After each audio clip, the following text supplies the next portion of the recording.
مجھے تمہارے خیالات سن کر بہت افسوس ہوا ہے. تم یہ بات کیوں نہیں سمجھتے ہو کہ جرم و سزا کی دنیا ایک میدان ہے. اس میں موت کا کھیل ہوتا ہے. کھیل میں عزت و مرتبہ نہیں دیکھا جاتا، صرف کھیلا جاتا ہے. جب پولو کھیلتے ہوئے قطب الدین ایبک اپنے غلام سے گیند چھیننے جھپٹتا تھا تو غلام اس کے سامنے کارنش بجانے نہیں لگتا تھا، پوری طاقت کے ساتھ اس سے بھڑ جاتا تھا. موت کے کھیل میں بھی یہی اصول ہوتے ہیں.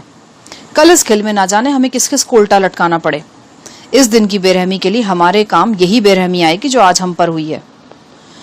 وہ میرے فلسفے کو نظر انداز کر کے میری زخمی ٹانگ دیکھتا جا رہا تھا.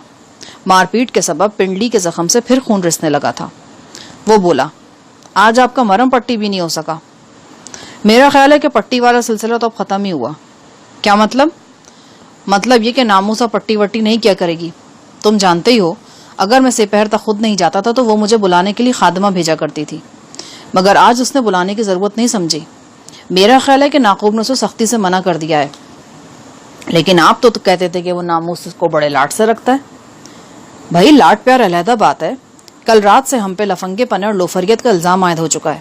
اب کسی صورت وہ یہ رسک نہیں لے سکتا کہ ہم دونوں میں سے کوئی بھی اس چار دیواری میں داخل ہو سکتا ہے کہ آپ کا بات درست ہو سکتا نہیں ہے. اگر تمہیں پھر بھی کوئی شک ہے تو کل تک یہ کنفرم ہو جائے گا. واقعی اگلے روز بھی میری زخمی پنڈلی کی پٹی نہیں ہوئی. میں گیا اور نہ ہی ناموس نے کوئی خادمہ بھیجی. بات سمجھ میں آنے والی تھی. ناموس میری ہمدردی میں اس سے زیادہ اور کہاں تک جا سکتی تھی. اپنے شوہر سے تو پھڈا وہ ڈال نہیں سکتی تھی. شام سے تھوڑی دیر پہلے وہ ہمیں نظر آئی. اس وقت ہم دن بھر کی بیگار کے بعد کوٹری میں واپس جا رہے تھے. سارا دن چارے کی کھڑلیوں کی صفائی ہوتی رہی تھی. ہاتھ پاؤں تھکن سے شل تھے. آہنی بیڑیاں جس جگہ ٹخنوں سے رگڑ کھاتی تھیں وہاں آگ لگی ہوئی تھی. میں اور زری چھوٹے چھوٹے قدم اٹھاتے پہلو بپہلو چل رہے تھے. میں نے ناموس کو دیکھا. وہ اپنے گھر کے دروازے پہ کھڑی تھی. ریشمی کپڑے پہن رکھے تھے. سر پر گرم اوڑھنی تھی.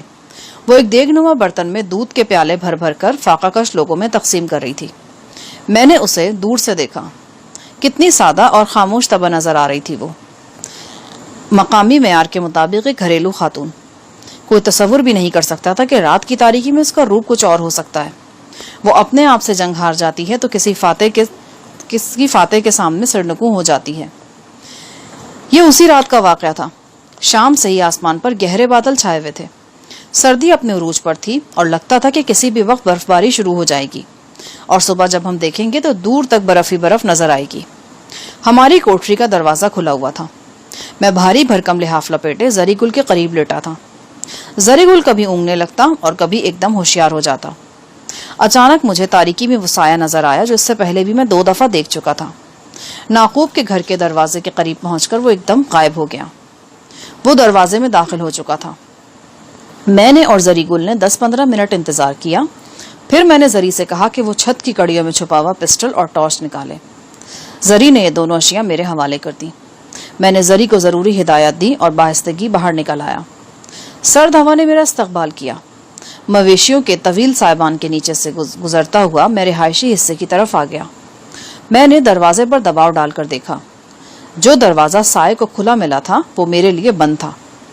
میں دیوار کے ساتھ ساتھ چلتا ہوا مکان کے پہلو میں پہنچ گیا. پاؤں میں کھنکتی بیڑیوں کے ساتھ 4 دیواری پار کرنا خاصا مشکل کام تھا، لیکن میں کسی نہ کسی طور کر گزرا. مکان کے پچھواڑے مسلح پہرے دار موجود تھے. میں صحن میں کودا تو بیڑیوں کی کھنکھناہٹ نے کسی پہرے دار کو میری طرف متوجہ کر لیا. یہ اندرونی 4 دیواری تھی اور اس 4 دیواری سے بہت نیچی تھی جس نے فارم اور مکان کو احاطے میں لے رکھا تھا. پہرے دار اچک کر دیوار پر چڑھایا اور اپنی تسلی کے لیے صحن میں جھانکنے لگا. میں دیوار کی جڑ میں مجسمے کی طرح ساکت تھا. میری انگلی پسٹل کی لبلبی پر تھی. پہرے دار مجھے دیکھ لیتا تو یہ انگلی حرکت میں آ جاتی اور ایک ایسا ہنگامہ شروع ہو جاتا جس کی انتہا کا کسی کو علم نہیں تھا. مگر پہرے دار مجھے دیکھنے سے قاصر رہا. جو ہی وہ دیوار سے اترا اور باہر کی طرف کودا، میں محتاط قدموں سے دیوار کے ساتھ ساتھ چلتا برآمدے میں داخل ہوا اور پھر ایک کمرے میں پہنچ گیا. یہاں یقیناً کوئی سو رہا تھا. سونے والے کی بھاری بھرکم سانسیں کمرے میں گونج رہی تھیں. سونے والی یقیناً کوئی خادمہ ہوگی کیونکہ میں جن کی تلاش میں تھا وہ یہاں سونے کے لیے تو جمع نہیں ہوئے تھے. میں چونٹی کی رفتار سے چل رہا تھا اور اس کوشش میں تھا کہ میری بیڑیوں سے معمولی سی آہٹ بھی پیدا نہ ہو. میری آنکھیں اندھیرے میں دیکھنے کے قابل ہو گئی تھیں اور مجھے در و دیوار کی پرچھائیاں نظر آ رہی تھیں. میں نے ایک اندرونی کمرے کے دروازے پر دباؤ ڈالا. وہ اندر سے بند تھا. میں نے کھڑکی کو دھکیلا. وہ معمولی آواز کے ساتھ کھل گئی. ایک ڈری ہوئی نسوانی آواز ابھری. مقامی زبان میں کچھ پوچھا گیا. یقیناً یہی پوچھا گیا ہوگا کہ کون ہے. جواب میں نے اپنی انگلی کو حرکت دی. ٹرچ کی آواز آئی اور کمرہ روشن ہو گیا. میرے بائیں ہاتھ میں پکڑی ہوئی ٹارچ کا روشن دائرہ کمرے کی ناہموار پتھریلی دیوار پر پڑ رہا تھا اور پورے کمرے کے خد و خال میرے سامنے واضح ہو گئے تھے. میں نے ایک سنسنی خیز منظر دیکھا. ناموس اپنے بستر پر تھی. اس نے لحاف اوڑھ رکھا تھا اور لحاف میں سے اس کے اریاں شانے نظر آ رہے تھے. بستر پر کوئی اور بھی موجود تھا، لیکن جو ہی ٹارچ جلی تھی وہ اٹھا اور تڑپ کر ایک الماری کی اوٹ میں ہو گیا. اس کمرے میں روشنی ہونا ایسا ہی تھا جیسے آسمان کسی کے سر پر ٹوٹ پڑے یا سورج ایک دم لڑک کر سوا نیزے پر آ جائے. یہاں تو روشنی کرنے کا کوئی سوچ بھی نہیں سکتا تھا. فرض محال ناموس کا شوہر بھی یہاں پہنچ جاتا تو بھی وہ اپنی بیوی کا گناہ نہیں پکڑ سکتا تھا. شام کے بعد یہ وادی تاریکی کا سمندر بن جاتی تھی اور اس سمندر میں کہیں کوئی چھوٹی سی بھی کرن نہیں چمک سکتی تھی. میں نے ایک ہاتھ کھڑکی کی چوکھٹ پر رکھا اور دونوں پاؤں کو ایک ساتھ حرکت دے کر یوں اچھلا کہ کمرے میں داخل ہو گیا. اسی وقت الماری کے پیچھے چھپا ہوا شخص جھپٹ کر سامنے آیا. اس کے لمبے بال چہرے پر بکھرے ہوئے تھے اور ان بالوں میں سے آنکھیں یوں نظر آتی تھیں جیسے جھاڑیوں میں کوئی سہما ہوا درندہ چھپا ہو. وہ تیزی سے مجھ پر جھپٹا. خدا کی پناہ! اس کے ہاتھ میں ایک تیز دھار خنجر تھا. میرا پہلو 1 انچ کے فرق سے محفوظ رہا. وہ اپنے زور میں لڑکھڑا کر کھڑکی کی چوکھٹ پہ گرا. ایکا ایک اس نے مزاحمت کا ارادہ ترک کیا اور تڑپ کر کھڑکی سے باہر نکل گیا. خبردار! میں نے چیخ کر کہا اور پسٹل اس کی طرف سیدھا کیا، لیکن وہ راہ فرار اختیار کر چکا تھا. بحری خادمہ یقیناً ان آوازوں سے بے خبر رہی ہوگی. دوسری خاتمہ غالباً بہت گہری نیند سو رہی تھی. کمرے میں پیدا ہونے والی آوازوں اور آہٹوں کا کوئی رد عمل ظاہر نہیں ہوا. ناموس سکتے کسی حالت میں بستر پر بیٹھی تھی. لحاف اس کی گردن تک کھچا ہوا تھا. میں نے ٹارچ کا روشن دائرہ اس کے چہرے پہ مرکوز کیا اور پسٹل سمیت اس کے سامنے جا کھڑا ہوا. بہت خوب بھائی. جاتری ناقوب مالکی کی بیوی خاوند کی غیر حاضری کا زبردست فائدہ اٹھا رہی ہے. ناموس کا چہرہ سرسوں کی طرح زرد تھا. وہ کوشش کے باوجود کچھ بول نہیں پا رہی تھی. آخر وہ ہمت کر کے بولی، میں کہتی ہوں چلے جاؤ یہاں سے. تمہیں یہاں آنے کی ہمت کیسے ہوئی؟ جیسے دامیل کو ہمت ہوئی. کون دامیل؟ وہ صاف مکر جانے پر آمادہ نظر آ رہی تھی. میں نے پسٹل والا ہاتھ جھکا کر وہ بوسیدہ کوٹ اٹھایا جو وہ یہاں چھوڑ گیا تھا. اس کے علاوہ مفلر اور جوتے بھی تھے. میں نے کوٹ اس کی آنکھوں کے سامنے لہراتے ہوئے کہا، یہ دامیل کا ہے. تم مکر نہیں سکتی ہو، اور اگر مکرنے کی کوشش کرو گی تو میں سب کو بتا دوں گا. آج صبح ساری بستی کو یہ معلوم ہو جائے گا کہ ناقوب کی بیوی کتنی باوفا اور پارسا ہے. اس نے اپنا سر جھکایا اور ایک دم رونے لگی. ہچکیوں سے اس کا سارا بدن لرز رہا تھا. میں نے ٹارچ بجھا دی اور اس کے قریب ہی بیٹھ گیا. تھوڑی دیر بعد اس کی سسکیاں تھم گئیں اور مجھے اندازہ ہوا کہ وہ چپ ہو گئی ہے. میں نے اس کے مدھم ہیولے پہ نگاہ رکھی تھی اور اسے بتا چکا تھا کہ پسٹل میرے ہاتھ میں ہے جو اس کی کسی بھی غلط حرکت پر شعلہ اگل سکتا ہے. وہ گلوگیر آواز میں بولی، تمہیں میرے ساتھ ایسا نہیں کرنا چاہیے تھا. کیا یہی صلہ ہے میری ہمدردی کا؟ ہاں، یہ تمہاری ہمدردی کا ہی صلہ ہے کہ میں تمہاری خادمہ اور تمہاری سوتن کو نہیں جگا رہا اور ناقوب کو جاتروں سے طلب نہیں کر رہا. اگر میں چاہتا تو اب تک آدھی بستی تمہاری مصروفیت سے آگاہ ہو چکی ہوتی. تو تم کیا چاہتے ہو مجھ سے؟ وہ ہمیشہ کی طرح ٹوٹی پھوٹی پشتوں میں بات کری تھی. مجھے یقین ہے کہ میں جو چاہتا ہوں وہ تم پورا کر سکتی ہو. وہ کچھ دیر گمسم رہی، پھر لرزا آواز میں بولی، اگر وہ کام میرے بس کا ہوا تو ضرور کروں گی. وہ کام تمہارے بس کا ہے. تمہارا بڈھا شوہر تمہاری بات بہت مانتا ہے. تمہاری خواہش پورا کرنے کے لیے وہ بہت دور تک جا سکتا ہے. تم اسے مجبور کر سکتی ہو کہ وہ پاناما کی بچی کی جان لینے کا خیال دل سے نکال دے. وہ اس وقت مہان جاتری ہے. وہ بچی کے بارے میں جو بھی فیصلہ کرے گا وہ حتمی ہوگا. میں ٹھیک سے تنہائی میں تاریکی میں دیکھ نہیں پا رہا تھا. یقیناً ناموس پھٹی پھٹی نظروں سے میری طرف دیکھ رہی تھی. آخر کار وہ طویل سانس کھینچ کر بولی، تم نے غلط اندازہ لگایا ہے. یہ کام میرے بس کا نہیں. مالک یعنی ناقوب عبادت گاہوں کے معاملے میں کسی کی نہیں سنتے. اگر یہ کام آسان ہوتا تو میں تمہیں کہتا ہی کیوں. بہرحال یہ کام تمہیں ہی کرنا ہے. دوسری صورت میں وہی ہوگا جو میں نے کہا ہے. گناہ کا الزام اس بچی پر لگایا جا رہا ہے، وہ میں تم پر لگاؤں گا. میں ساری بستی کو بتا دوں گا کہ بستی پر ٹوٹنے والے قحط کی وجہ ناقوب کے گھر میں موجود ہے. وہ لوگ جس گناہ کی تلاش میں معصوم بچی کو موت کے حوالے کر رہے ہیں، وہ گناہ مہان جاتری کے گھر میں پروان چڑھ رہا ہے۔ مجھے بتاؤ مجھے، کیا تمہارے شکم میں دامل کا ناجائز بچہ موجود نہیں؟ آخری فقرہ میں نے اچانک ادا کیا تھا۔ اس کے ساتھ ہی میں نے ٹارچ کا روشن دائرہ ناموس کے چہرے پر پھینک دیا۔ اس کی آنکھوں میں ایک دم خوف کی یلغار ہو گئی تھی اور ہونٹ پھڑک کر رہ گئے تھے۔ اس کے کچھ بولنے سے پہلے ہی میں سمجھ گیا کہ اندھیرے میں چلایا ہوا تیر نشانے پر لگا ہے۔ ناموس واقعی بچے کی ماں بننے والی تھی۔ وہ ایک بار پھر رونے لگی۔ میں نے ٹارچ بجھا دی اور اسے رونے دیا۔ روتے روتے وہ آپ ہی بولنے لگی، ہاں میں گناہگار ہوں، مار ڈالو مجھے، کیا حق ہے مجھے جینے کا؟ میرا گلا تو اسی وقت گھونٹ دینا چاہیے تھا جب میں پیدا ہوئی تھی۔ جو ماں باپ بچے کے جسم کو کپڑا اور اس کے پیٹ کو کھانا نہ دے سکیں، انہیں کیا حق ہے کہ ایک بھوکی ننگی روح کو دنیا میں لائیں؟ کاش میں دیوتاؤں کے پاس ہی رہ گئی ہوتی، نہ ہی ہوتی اس دنیا میں۔ کون تھے تمہارے ماں باپ؟ جواب میں وہ دھیرے دھیرے بولنے لگی۔ الفاظ جیسے دکھ کے دریا میں بہہ کر خود بخود اس کے ہونٹوں سے برآمد ہو رہے تھے۔ اندھیرا اسے بولنے میں مدد دے رہا تھا۔ کسی وقت یوں لگتا تھا جیسے وہ خود کلامی کر رہی ہے۔ درمیان میں نے اس سے 3-4 سوالات بھی کیے۔ اس کی گفتگو کا لب لباب یہ ہے، ناموس غریب گھرانے کی بیٹی تھی۔ اس کا باپ چھکڑا باندھ تھا اور باربرداری کا کام کرتا تھا۔ ناموس سے چھوٹے 4 بہن بھائی اور تھے۔ 4 سال پہلے ایک بڑا برفانی تودا گرنے سے بستی کے 3 مزدور ہلاک اور درجنوں زخمی ہوئے تھے۔ زخمی ہونے والوں میں ناموس کا چھوٹا بھائی بھی تھا۔ اس کی ریڑھ کی ہڈی چٹک گئی تھی اور وہ 10 ماہ بستر پر رہا تھا۔ بستی کے اکلوتے ڈاکٹر مسٹر ہینری نے علاج کر کے اسے چلنے پھرنے کے قابل تو بنا دیا، لیکن اس علاج پر اتنی رقم خرچ ہو گئی تھی کہ ناموس کے باپ کا بال بال قرضے میں جکڑا گیا تھا۔ اس قرض کے علاوہ گھر میں بھوک و ننگ کا بھی دور دورہ تھا۔ یہی حالات تھے جب ناموس کے باپ نے ناموس کی شادی اپنے قرض خواہ ناقوب مالکی سے کر دی۔ اس شادی کے ضلع میں جہاں ناقوب نے اپنی رقم کا تقاضا ختم کر دیا، وہاں ناموس کے بہن بھائیوں کی حالت سدھارنے کے لیے مالی مدد بھی کی۔ ناقوب سے شادی کے بعد نوجوان ناموس ایک بنجر صحرا میں کھو گئی تھی۔ سینکڑوں میل دور تک اس کا کوئی ساتھی تھا اور نہ ہی کوئی ہمسفر۔ وہ محرومیوں کی اس جلتی ریت پر برہنہ پا چلنے کا حوصلہ رکھتی تھی۔ وہ اپنے چھوٹے بہن بھائیوں کی خوشحالی کے لیے ہر مصیبت جھیلنے کو تیار تھی اور جھیل بھی رہی تھی، مگر پھر دھیرے دھیرے اس کے اندر چھپی ہوئی عورت ٹوٹ پھوٹ کا شکار ہونے لگی۔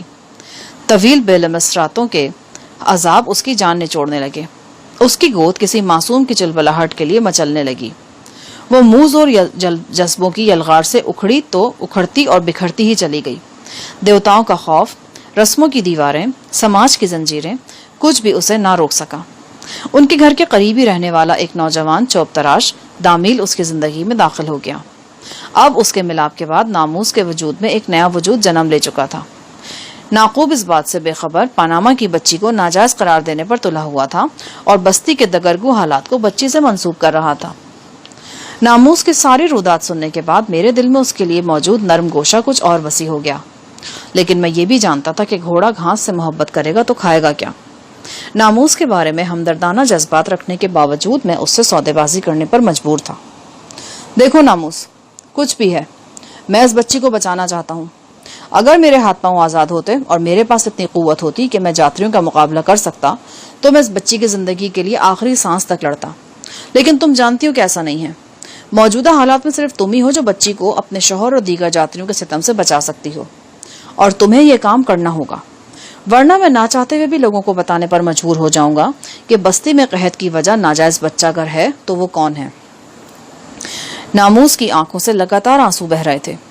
وہ بلک کر بولی، میں یہ کام نہیں کر سکوں گی، میں جانتی ہوں مالک میری بات نہیں مانیں گے، ہرگز نہیں مانیں گے۔ تم اپنی قدر و قیمت سے واقف نہیں ہو، تم جانتے ہو کہ وہ بڈھا تمہاری بات کو کتنی اہمیت دیتا ہے۔ میں یہ نہیں کر سکتی، تمہیں کرنا ہوگا، جس طرح بھی ہو، جس ڈھنگ سے بھی ہو۔ تم مجھے خودکشی کرنے پر مجبور کر رہے ہو۔ جان گنوانا اتنا آسان نہیں ہوتا، اگر جان گنوا سکتی ہو تو اٹھو اور چھین لو مجھ سے پسٹل۔ وہ اپنی جگہ ساکت بیٹھی رہی اور گھٹنوں میں سر دے کر آنسو بہاتی رہی۔ باہر سرد ہوائیں شائیں شائیں کرتی رہیں اور دور کہیں کوئی شب بیدار جانور باریک آواز میں چیختا رہا۔ میں جا رہا ہوں، 3 دن بعد چاند کی پہلی تاریخ ہوگی۔ 3 دن بعد کسی بھی وقت زرغونہ کی زندگی خطرے میں پڑ سکتی ہے۔ اگر اس کی زندگی خطرے میں پڑی تو تمہارا راز راز نہیں رہ سکے گا، اور یاد رکھنا یہ صرف دھمکی نہیں ہے۔ میں نے دامیل کا چھوڑا ہوا کوٹ اٹھایا، دونوں جوتے اس کی جیبوں میں ٹھوسے اور مفلر اپنے گلے میں ڈال لیا۔ اس کے بعد میں آہستہ آہستہ پیچھے ہٹتا ہوا دروازے سے باہر نکل گیا۔ مجھے یقین تھا کہ ناموس ایک ایسا کام کر گزرے گی جو کوئی دوسرا نہیں کر سکتا۔ وہ ناقوب کی چہیتی بیوی تھی اور بڑے جاتری خاران کے زخمی ہونے کے بعد ناقوب کو بڑے جاتری کا رتبہ حاصل ہو چکا تھا۔ اس کا کہا پتھر پر لکیر تھا اور اس کے فرمان کو کوئی نہیں ٹال سکتا تھا، سردار سدرت بھی نہیں۔ اس رات والے واقعے کے بعد ناشا کا کوئی پتہ نہیں تھا۔ جب سے ناشا نے آنا بند کیا تھا، باہر کے حالات کے بارے میں ہماری جانکاری بھی صفر ہو گئی تھی۔ کچھ معلوم نہیں تھا کہ صفدر اور جان چال وغیرہ کس حال میں ہیں۔ نیا چاند طلوع ہوا تو میری اور زری گل کی پریشانی عروج پہ پہنچ گئی۔ اب کوئی بھی رات زرغونہ کے لیے قیامت کی رات ثابت ہو سکتی تھی۔ ویران اندھیرے میں روتی بلکتی بچی کا تصور میرے ذہن میں آیا اور سینے میں آگ سی بھڑک اٹھی۔ اس کا توتلی زبان میں کہا ہوا انکل میری سماعت میں گونجنے لگا اور سوچوں کو گھائل کرنے لگا۔ اگلے روز بشیر خان نے مجھے یہ بتا کر قدرے پرسکون کیا کہ فی الحال بچی کی رسم ادا نہیں کی جا رہی اور 2 روز بعد 5 بڑے جاتری سلسلے میں حتمی صلاح مشورہ کریں گے۔ بشیر خان کو یہ بات ایک پہرے دار سے معلوم ہوئی تھی۔ در حقیقت وہ لوگ جو سردار پاناما کی زندگی میں اس کے بہت قریب رہے تھے، دبے لفظوں میں اس بات کی مخالفت کر رہے تھے کہ معصوم بچی کو دوبارہ رسم کی کڑی آزمائش میں ڈالا جائے۔ جاتری رسم سے پہلے ان مٹھی بھر لوگوں کو مطمئن کرنا چاہتے تھے اور اس کوشش میں خاصے کامیاب بھی ہوئے تھے۔ جاتریوں کا اثر و رسوخ دیکھتے ہوئے یہ اندازہ لگانا ہرگز مشکل نہیں تھا کہ وہ منمانی کر کے رہیں گے۔ دوسری طرف مجھے یہ اندازہ بھی ہو رہا تھا کہ ناموس نے میری ہدایت پر عمل کرنا شروع کر دیا ہے۔ بشیر خان ہی کی زبانی مجھے پتا چلا تھا کہ 2 روز پہلے کسی بات پر ناموس اور بڈھے شوہر میں جھگڑا ہوا تھا اور ناموس ناراض ہو کر والدین کے پاس چلی گئی ہے۔ بشیر خان کو یہ ساری باتوں سے پہرے دار سے معلوم ہوئی تھی جو اس کا رازدار تھا۔ اس دوران میں ایک بار خود بھی ناقوب کو دیکھ چکا تھا۔ وہ بڑا بجمردہ اور گمسم نظر آتا تھا۔ عین ممکن تھا کہ اس کی یہ کیفیت گھریلو جھگڑے کی وجہ سے ہی ہو۔ غالباً چاند کے حساب سے وہ 3-4 تاریخ تھی جب ایک رات پھر ناشا سے ملاقات ہو گئی۔ اس کی دیدہ دلیری حیران کن تھی۔ پچھلی دفعہ وہ پہرے داروں کے ہتھے چڑھتے چڑھتے بچی تھی۔ میرا خیال تھا کہ وہ فارم ہاؤس میں داخل ہونے کا رسک نہیں لے گی، لیکن اس میں نہ جانے کس کی روح حلول کر چکی تھی۔ وہ سرتاپا احتجاج اور بغاوت تھی، اور خاص طور سے جاتریوں کے لیے۔ میں جانتا تھا کہ اسے مجھ سے یا زرغونہ سے بہت زیادہ ہمدردی نہیں ہے، لیکن حالات نے چونکہ ہمیں جاتریوں کے مقابل لا کھڑا کیا تھا، لہٰذا وہ ہمارے شانے سے شانہ ملا کر کھڑی ہو گئی تھی۔ اس بار وہ واکی ٹاکی کا سیٹ اپنے ساتھ لائی تھی۔ ایسا ہی دوسرا سیٹ صفدر کے پاس تھا۔ اس کا مطلب تھا کہ میں صفدر سے بات کر سکتا تھا۔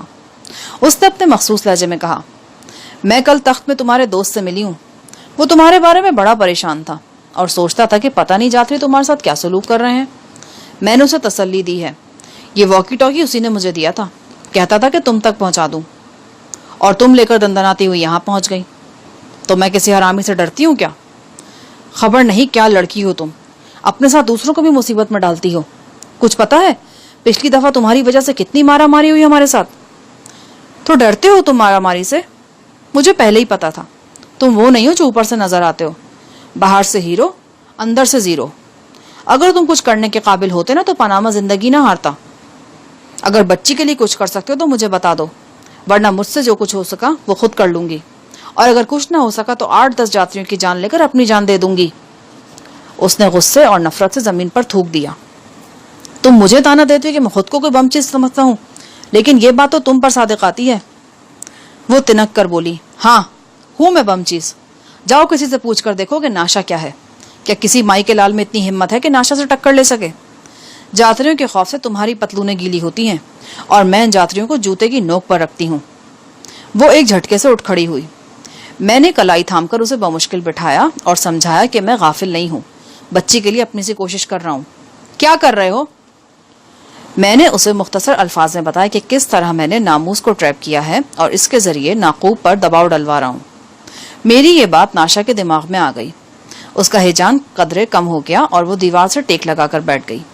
اسی دوران میں میرے ہاتھ میں پکڑے ہوئے واکی ٹاکی سے بیپ بیپ کی مدھم آواز ابھرنے لگی اور اس کے ساتھ ہی ننھا سا سرخ بلب اسپارک کرنے لگا۔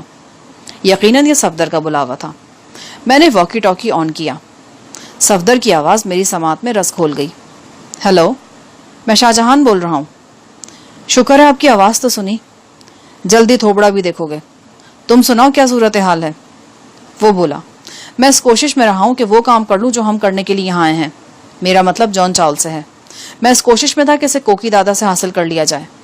سردار سدرت کے کہنے پر میں کوکی دادا کو جان چاول کے عوض خاصی بڑی رقم کی پیشکش کر چکا ہوں، لیکن وہ بھی ایک ہٹ درم ہے، بلکہ اس کے لیے خپتی کا لقب زیادہ مناسب رہے گا. وہ جان چاول کو اپنے پاس رکھنا چاہتا ہے. کہتا ہے جب میری مرضی ہوگی اسے بغیر کسی معاوضے کے آزاد کر دوں گا، اور اگر اس نے اپنی مرضی کرتے ہوئے اسے پھر دیوتا کے چرنوں میں قربان کرنے کا فیصلہ کر لیا تو یہی ڈر تو مجھے بھی ہے. جان چاول اپنے سینے کے قیمتی راز سمیت انا للہ ہو جائے گا. یہ تو ایسا ہوگا جیسے 7 زبانیں بولنے والی مینا کو ذبح کر کے کھا لیا گیا تھا، بلکہ اس سے بھی بڑی ٹریجڈی ہوگی. بہرحال تم اپنی کوشش جاری رکھو. اور زرغونہ کے متعلق بتاؤ، کچھ پتہ چلا اس کے بارے میں؟ جی ہاں، سردار سدرت نے بتایا کہ کل جاتروں میں ہونے والی بات چیت میں کوئی حتمی فیصلہ نہیں ہو سکا. مہان جاتری ناقوب اس بات چیت میں شریک نہیں ہو سکا تھا. اب اتوار کے روز جاتروں میں پھر مذاکرہ ہوگا. اس میں فیصلہ کیا جائے گا کہ بچی کے لیے واپسی کی رسم کب ادا کی جائے گی. میرے بعد زری گل نے بھی صفدر سے چند باتیں کی. صفدر سے بات کر کے میرے اطمینان میں اضافہ ہوا. میں یہ سوچنے پر مجبور ہو رہا تھا کہ ناقوب نے جان بوجھ کر جاتروں میں ہونے والی بات چیت میں شرکت نہیں کی، یعنی وہ اس معاملے کو لٹکانا چاہ رہا ہے. اگر وہ بے حد پرجوش ہونے کے باوجود اس معاملے کو لٹکانا چاہ رہا تھا تو اس کا مطلب ایک ہی تھا: ناموس اپنی تمام تر قوت اور صلاحیت کے ساتھ ناقوب پر اثر انداز ہو رہی تھی. ناشا قریباً 1 گھنٹے ہمارے پاس موجود رہی. وہ بہت تپی ہوئی نظر آتی تھی. میں نے کہا، مجھے ڈر ہے کہ باہر نکلتے ہوئے تم پھر کہیں نہ پکڑی جاؤ. وہ پھنکار کر بولی، ان پہرے داروں کی تو. اس سے آگے اس نے انگریزی کی ایک مردانہ گالی دی تھی. ان میں اتنی ہمت کہاں کہ مجھے ہاتھ لگا سکیں. وہ تو میری غلطی تھی. میں باہر نکلنے سے پہلے گائے کا دودھ پینے کے لیے اس کے نیچے بیٹھ گئی. اس نے اچھل کود شروع کر دی. قریب لیٹا ہوا پہرے دار جاگ گیا، ورنہ ان کی کیا مجال کہ میری ہوا کو بھی چھو سکے. اس نے اپنا اونی لبادہ ٹانگ سے اوپر اٹھایا اور ران سے بندھے ہوئے ایک خنجر کی طرف اشارہ کر کے بولی، پورے انتظام کے ساتھ آتی ہوں میں. آج کوئی حرامی سامنے آیا نا تو ایسی جگہ خنجر ماروں گی کہ لاش بھی شرماتی پھرے گی. پھر وہ اٹھی، کچھ دیر دروازے کے ساتھ لگی کھڑی رہی، پھر چھلاوی کی طرح باہر نکل گئی. میں اور زری گل دھڑکتے دلوں کے ساتھ دم بخود اپنی جگہ بیٹھے رہے. یقین نہیں آ رہا تھا کہ وہ ایسے سخت پہرے سے بچ کر نکل گئی ہوگی. لیکن جب 5-10 منٹ گزر گئے اور کوئی ہلچل نہیں ہوئی تو ہم نے سکھ کا سانس لیا. زری گل نیم دراز ہوتے ہوئے بولا، اس چوکری کو دیکھ کر ہم کو لگتا ہے کہ یہ لڑکی نہیں بلکہ باریک سا لال دوپٹہ ہے جو ہوا میں ادھر سے ادھر اڑتا پھرتا ہے. کاش اس کا بہن کلثوم بھی اس کے مافق لال دوپٹہ ہوتا. ہم اس کا گولا بنا کر بغل میں لیتا اور پورے زور سے دبا کر پشاور کی طرف دوڑ لگا دیتا. تو پھر لگا دو دوڑ. لیکن وہ لال دوپٹہ نہیں ہے نا، وہ تو موٹا دیسی کھیس ہے، بس ہمارے سسر کی 4 دیواری میں پڑا رہتا ہے. شرمائے شرمائے سا، گھبرائے گھبرائے سا. ہم اس سے بہت تنگ ہے. ہم یہاں سے چھوٹ گیا تو اس سے پیار بھرا ملاقات کرے گا، ایسا پیار بھرا ملاقات کرے گا کہ اس کا سارا شرم بھاگ کر نانگا پربت پہ چڑھ جائے گا. اور نانگا پربت سے تو کوئی کم کم ہی واپس آتا ہے. بالکل ٹھیک فرمایا آپ نے، زری گل نے کہا اور لحاف میں سر دے کر ٹھنڈی سانسیں لینے لگا. اگلے روز مجھے معلوم ہوا کہ ناموس بیمار ہے اور آج صبح اسے بستی کے شفا خانے میں لے جایا گیا ہے. یہ اطلاع خوشکن نہیں تھی، تاہم حوصلہ افزا ضرور تھی. عین ممکن تھا کہ ناموس کی بیماری کی وجہ وہ دباؤ ہو جو میں نے اس پر ڈالا تھا. اس کی بیماری کی وجہ سے ناقوب کو دن میں تارے نظر آ سکتے تھے. ہو سکتا تھا کہ وہ اپنی چہیتی بیوی کی صحتیابی کی خاطر اس کی بات پر غور کرنے کو تیار ہو جائے. ناقوب کے پہرے دار سے ہمارے مادار ساتھی بشیر خان کی دوستی بڑی کارآمد ثابت ہو رہی تھی. گاہے بگاہے مجھے باہر کی اطلاعات مل رہی تھی. اسی روز شام کو بشیر خان کی زبانی پتہ چلا کہ ناقوب کی بیوی ناموس پچھلے 6 روز سے بیمار ہے. اس کا بخار اترنے کا نام نہیں لے رہا، اور چونکہ وہ ناقوب کے بچے کی ماں بننے والی ہے لہٰذا ناقوب اس کے لیے سخت پریشان ہے. ناقوب کے بچے کی اصل حقیقت تو مجھے ہی معلوم تھی. وہ ناقوب کا بچہ نہیں تھا، وہ اس ناانصافی کا بچہ تھا جو فرسودہ رسم و رواج کے نام پر ایک غریب لڑکی سے کی گئی تھی. وہ اس منمانی کا بچہ تھا جو دیوتاؤں کی آڑ میں دیوتاؤں کے ایک بوڑھے پجاری نے کی تھی. ایسے لاولد بچے صدیوں سے جنم لیتے رہے ہیں اور شاید لیتے رہیں گے. اگلے روز باہر سے جو اطلاعات ملی ان سے میرے اندازوں اور توقعات کی تصدیق ہو گئی. ناقوب نے اپنے سابقہ خیالات سے رجوع کر لیا تھا. کسی ماہر سیاستدان کی طرح اس نے الٹی قلع بازی کھائی اور اب اپنی زبان سے ایسے خیالات کا اظہار کر رہا تھا جنہیں وہ اس سے پہلے سننا بھی نہیں چاہتا تھا. اس کا خیال تھا کہ بچی زرغونہ کو اب پھر سے نرپال دیوتا کی آزمائش سے گزارنے کی ضرورت نہیں. اس روز دوپہر کو ہم نے ایک بار پھر ناقوب کے گھر کے سامنے ایک بڑا مجمع دیکھا.